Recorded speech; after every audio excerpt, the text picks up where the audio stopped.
भैया भाजपा को वोट दो वरना मार डाले जाओगे। हाँ, सब भूल जाओ। 15 लाख नहीं मिलेगा, भाड़ में जाओ। नौकरी मिले ना मिले, भाई जान से बढ़कर थोड़ी ना है कुछ। अब तो मोदी जी बुलवा रहे हैं अपने प्यारों से।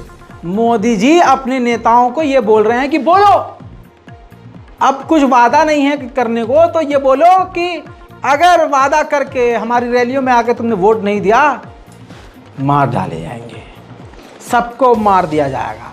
जी हाँ, नेता कम आतंकवादी ज़्यादा।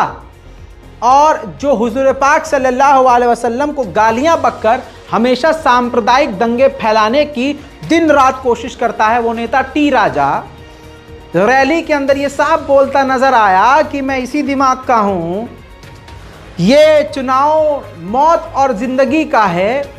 अगर मुझे पता चल गया कि किसी ने मुझे धोखा दिया है और वोट मुझे नहीं दिया है, तो मर भी सकता हूं और मार भी सकता हूं, और वोट जीतने के बाद उनका मैं क्या क्या करूंगा, उल्टा लटका दूंगा। आचार संहिता गई तेल लेने, चुनाव आयोग गया भाई साहब फिल इन द ब्लैंक्स। सुनिए इसकी बात। हमारे प्रेम भाई ने एक चिट्ठी दी है मुझे कि 2018 के चुनाव में किन किन लोगों ने गद्दारी की है, वो चिट्ठी दी है भाई ने मुझे। देखकर तकलीफ हुई। लेकिन ये मत सोचो कि जो हमारी इंफॉर्मेशन वहां तक जाती है तो उनकी इंफॉर्मेशन भी हमारे तक आ सकती है।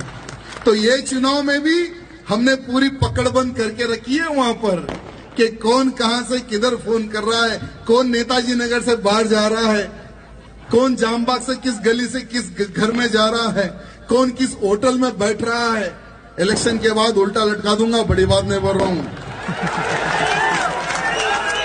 ये चुनाव मेरी जिंदगी और मौत का चुनाव है, और मैं मरने से नहीं डरता और ना ही किसी को मारने से मैं डरता हूं।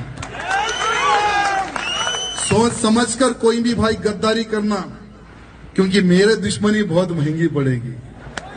जब मैं दुश्मन को नहीं छोड़ सकता हूं तो मेरे अपने लोगों को छोड़ सकता हूं। जी हाँ, सुन लिया। तो वोट मोदी जी को ही दे दीजिएगा आप, अब कुछ मत मांगिए। विकास गया तेल लेने।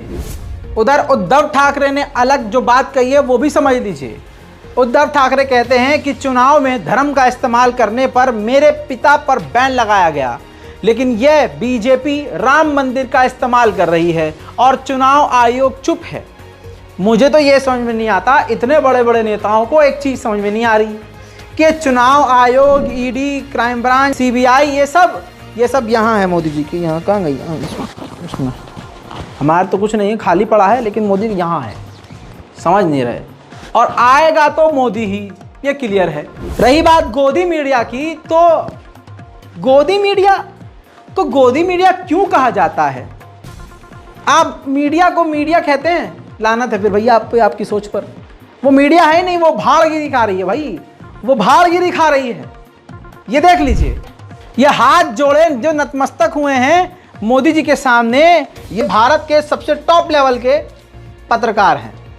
और ये सेल्फी देखिए गफूर भाई के साथ, ये गफूर भाई की सेल्फी देखिए, बिंदी लगाए, हाँ, इतना मेकअप, इतना बोटॉक्स, इतना मतलब करने के बाद भी चेहरे पे इतनी लानत है लियाकत भाई के कि क्या कहें। इससे अच्छे तो हमारे खूबसूरत मोदी जी लग रहे हैं। तौबा तौबा तौबा, थारा मूड खराब कर दिया। और अगली तस्वीर ये देखिए, प्रधानमंत्री मोदी का सीधा साथ उस आतंकवादी को है जो सुअर दर्शन का मालिक है। अपने बेटे को लेकर गया है, जिस बेटे के हर बर्थडे पर वो उसको हथियार देता है। इजराइल के खतरनाक हथियार जिस आतंकवादी के पास हैं, वो प्रधानमंत्री से मिल रहा है। सोच के देखिए, भारत के प्रधानमंत्री उस इंसान से पूरे जोश और खरोश और मैं बत्तीसी के साथ मिल रहे हैं, खुशगवार मूड में लग रहे हैं, क्योंकि सुरेश चक्रवाणे मोदी जी की उम्मीदों पर खरा उतर रहा है भाई। आप देखिए किस तरह से मोदी जी खुश नजर आ रहे हैं। किसके साथ? जिसके साथ खतरनाक हथियार हैं, जो देश भर में घूम घूम कर हिंदुओं को भड़का रहा है, उनको मुसलमानों को कत्लेआम के लिए उकसा रहा है। जिस पर दर्जनों सैकड़ों केसेस हैं, जी हाँ, उसके साथ मोदी जी मिल रहे हैं। इस वजह से दो चीजें क्लियर हो गई हैं। पहली ये कि ये पूरी तरह से मोदी जी के सपोर्ट से जहर उगल रहा है, सीधा मोदी जी के सपोर्ट से जहर उगल रहा है। जितनी भी ये बातें कर रहा है कत्लेआम की, जेनोसाइड की, मुसलमानों को मार के भगाने की, मस्जिदों को तोड़ने की, मुल्लों को काटने की, मक्का मदीना पर मिसाइल गिराने के ग्राफिक्स दिखा, ये सब चीजें मोदी जी के कहने पर कर रहा है, क्योंकि उसको पता है कि मोदी जी ने कहा है तो करना है, और इस चीज से मोदी जी खुश होंगे। दूसरी बात ये भी इससे क्लियर हो गया है कि पत्रकार नहीं है, भांड है, ये बीजेपी का इंसान है, ये कोई निष्पक्ष पत्रकारिता करने का मामला ही नहीं है। दो चीजें क्लियर हो गई हैं आज। अच्छा, पता सबको है कि बीजेपी किस चीज से खुश होगी। अब इस इंसान को देख लीजिए, छक्के को, ये दिवाली के दिन पटना में बिहार के हिंदू युवक जिसका नाम रोहन है, पटाखा जलाकर मस्जिद में फेंक दे रहा है।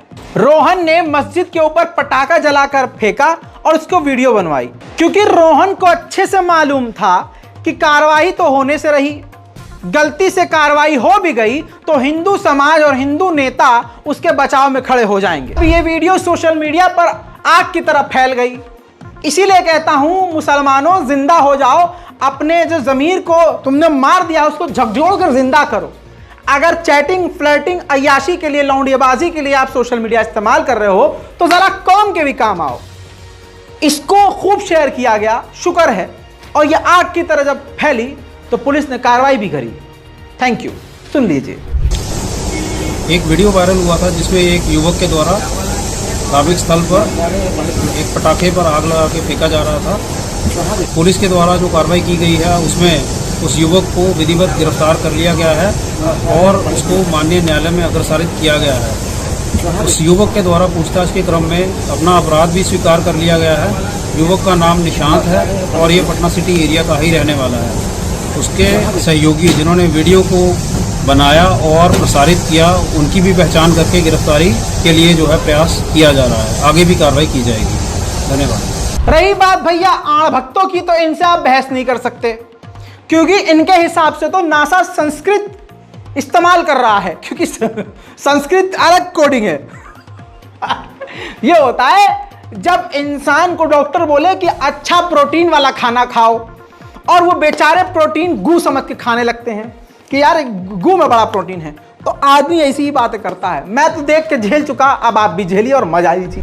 धर्म के साथ, सनातन के साथ है, हम उनके साथ है। बस यहाँ अपना हिंदुत्व हमें स्थापित करना है, तो इसके लिए बीजेपी को आना ही पड़ेगा। आने वाले समय में संस्कृत को कोडिंग लैंग्वेज बनाने वाले हैं। ये तो लेटेस्ट न्यूज है। अभी तक नहीं बना, ये किसने बोला कि कोडिंग लैंग्वेज बनाने वाले? क्यों नहीं, कोडिंग ही है, संस्कृत तो कोड है ना। कोई सेंस है इस बात की? अभी जितने भी इंजीनियर्स कर रहे हैं वो संस्कृत में नहीं कर रहे हैं। सब सीखेंगे दीदी, सब एक के बाद एक सब आएगा। संस्कृत की नासा में तो कर चुके हैं बिल्कुल। मैं कब हो गया ये? कब हुआ कब? इस रिपोर्ट को शेयर कीजिए, दुआओं में याद रखिए भैया। नेशनल प्राइम टाइम में आज के लिए इतना ही। जय हिंद।